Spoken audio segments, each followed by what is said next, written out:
We all love fast food. Of course we do. It's delicious and it's delivered to your door in minutes. And if it was not only bad for you, which we all know, but actually poisonous, the government or someone would step in, wouldn't they? No. Hello there. We're stronger together, all of us, than we could ever be apart. Let's unite. All 4 million, maybe 400,000 of us now. Let us get together, discuss ideas, love one another and grow together. And let's do that with a delicious burger in our mouth, because even though I'm a vegan and I've told you that, right, I still love the junk food. Even though I'm intermittent fasting, I still miss the delicious, if I could somebody say just eat, deliver me a burger right now, I'd take it. So all I want to know really is that I accept it's bad for me and it's going to help me to resolve that skinny fat issue, but as long as it's not actually killing me and poisoning me outright, I'm going to give it a What? A new study shows that chemicals known as phthalates, which have been linked to health problems, have been detected in food from popular chains McDonald's, Burger King, yum, Pizza Hut, love them, Domino's, delicious, Taco Bell and Chipotle. Researchers obtained 64 food samples of hamburgers, fries, chicken nuggets, chicken burritos and cheese pizza from the chains. Even though I know I'm doing a video about how this stuff is not only bad for you but poisonous, I'm salivating reading their brand. That's literally Pavlovian. I've been conditioned to see those words and go, when a McDonald don't mean Grays, where I'm from, it's like this. God bless you, Ronald McDonald. Don't hear so much about that guy anymore. They found that over 80% of the food contained a phthalate called DNBP. Yeah, but that's only 80% of the food. What about the 20% that you can enjoy in comfort without being poisoned? People are all very quick to judge the 80% of fast food that's poisonous without forgetting that delicious 20% that won't tear its way through your digestive system. And 70% contain the phthalate DEHP. Both of the chemicals have been linked to reproductive health problems. I've already got 2 kids. I'm out. Show me where the burger is. Food containing meat, such as chicken burritos and cheeseburgers, had higher levels of the chemicals studied. I know some of you lot think about population control. I'm not getting into that kind of stuff, but there it is. Chemicals in fast foods making your reproductive system shut down. Laria Edwards, an author of the analysis and a postdoctoral research scientist at George Washington University, told USA Today that it's concerning to find these chemicals detected in the foods that we ingest. I don't mind them in foods that we don't ingest, but I am concerned when foods that I ingest have fertility corrupting drugs and poisons in them. Yes, that's a good way of describing it. Phthalates, right, when you're coming up with the word phthalates, there's so many consonants before you even get to the word of that. P-H-T-H. You might as well be one F there. Phthalates. Phthalates are added to plastics to make them softer, and they can transfer from plastics used for food handling, such as gloves, tubing, and more. They have been linked to reproductive problems, learning and attention problems in children, and more. The detected levels of phthalates in the study are below the Environmental Protection Agency's health protective thresholds. Well, let's find out where they're funded from before we get too excited. We did a story recently about our baby food had something like arsenic or something mental in it that I couldn't even believe I was reading. We all know that fast food's bad for us. We all know that it leads to people not being paid enough money. All of those delivery services that have emerged in the pandemic are exploitative. Oh yeah, but you'd rather have a job. I see the stuff you guys say. But like, my feeling is that something that's so socially ubiquitous has to be responsible. And isn't it just common sense, good old-fashioned common sense, that you don't eat poisonous food?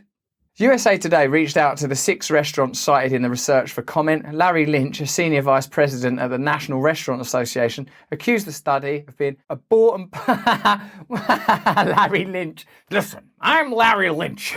Larry Lynch at the National Restaurant Association accused the study of being a bought and paid for tool of special interest groups looking to incite fear and make headlines. It's very easy to incite fear and make headlines by demonstrating that there's poisons in fast food. And he emphasised that the levels cited are within the EPA guidelines. I know, because I paid them to put those guidelines in place. Our owners and operators work closely with their suppliers to ensure they have packaging and supplies that meet all FDA guidelines and best practices while providing customers safe, high-quality experiences.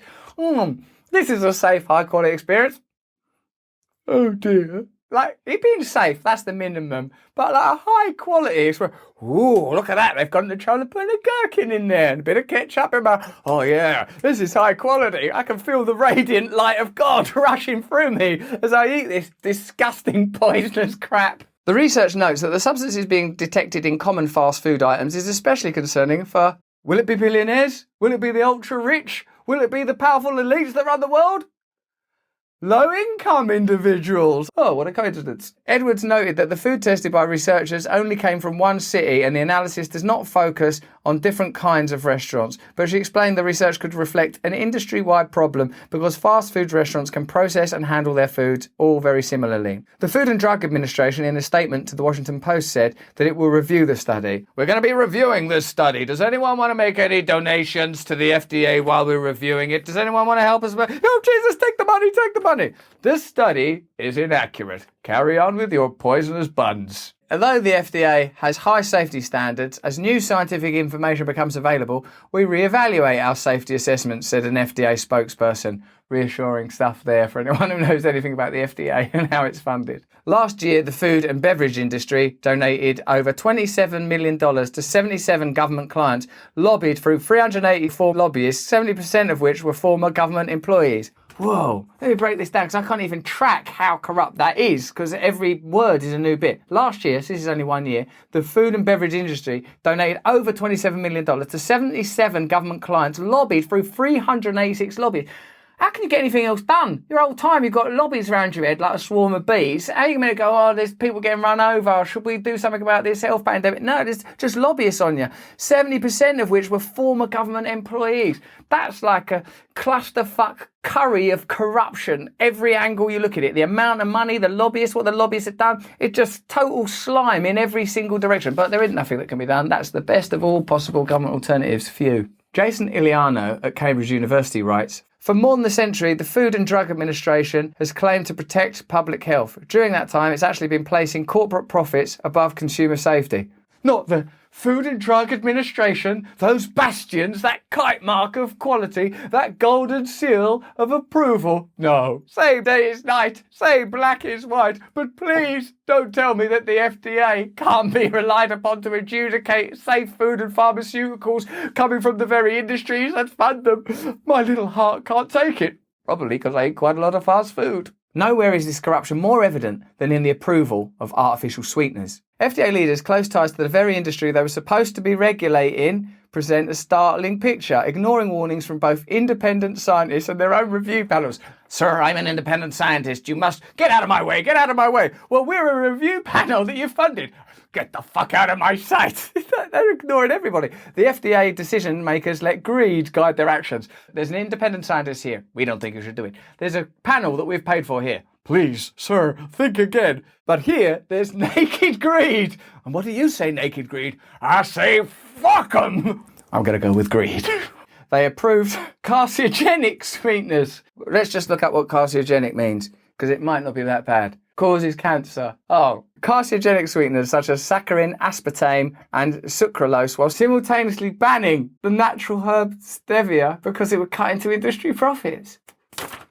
They banned the healthy, natural one. But this one, sir, it's natural, and it can be used by anybody, and it's very cheap to get to the consumer. Get out of my office. It's a small example. It's just one aspect of the FDA's huge remit, but you can take the temperature of the entire thing there. So you might want to map that onto other issues and think what the value of FDA approval is for other products. If that's what they do with something that you click into your coffee for a little bit of a buzz, what else might they be doing? Why don't you tell me what you think in the comments, where else this FDA corruption and this poisoning issue might lead to? Let me know what you think. Watch this video if you enjoyed this one. If you want to focus on your well-being and natural therapeutic methods that will affect your own consciousness and change it, check this video out. If you want to be part of my community and part of my learning journey, please click on this and we can discuss what we're reading, what we're watching, what we're doing together, come together, have live events. Ultimately, most importantly of all, stay free.